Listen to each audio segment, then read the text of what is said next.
Literally मला आज ना माझी लास्ट इयरची ट्रिप आठवत होती, कारण हर जातोय ट्रिपला आणि त्याने एवढं काय काय आणलं होतं ना ट्रिपसाठी. तेरे को हाँ ये क्यों चाहिए? हाँ फुसफुस करने को फुसफुस करने को नाही येतो मला टाकणार ब्लॉग मध्ये मग मी हा व्हिडिओ ब्लॉग मध्ये टाकणार. सो तो निघाला ट्रिपसाठी सकाळी 6:30 वाजताच. त्याची तर ट्रिप आहे, माझं तर पेपर आहे ना, म्हणून मी पण निघाली माझ्या पेपरसाठी कॉलेजला. आणि जाताना पण अभ्यास चालूच होता. एसपीचा पेपर होता काहीच, मॅथ्स पेक्षा पण हार्ड वाटतं मला. चला बघूया कसे गेले सगळ्यांचे पेपर. कुछ ज्यादा ही लंबा था, अभी हाथ दुख रहा है, बट या it was a good paper.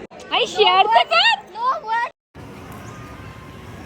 नहीं मेरी स्माइल से पता चल जाएगा क्या पता चल जाएगा पेपर बहुत गंदा है. अरे यार मेरी स्माइल से पता चल जाएगा कि पेपर बहुत अच्छा गया है. यस मेरी आवाज बैठी है यार, इतना पढ़ रही तूने. हां बहुत पढ़ाई करी यार, सुबह चालू किया बंदी ने. अभी बोलो तो एक्चुअली डाल रही है इसमें. इथे आम्ही आमच्या बाकी फ्रेंडचे वाट बघत होतो, ते अजून पेपरच लिहित होते. आणि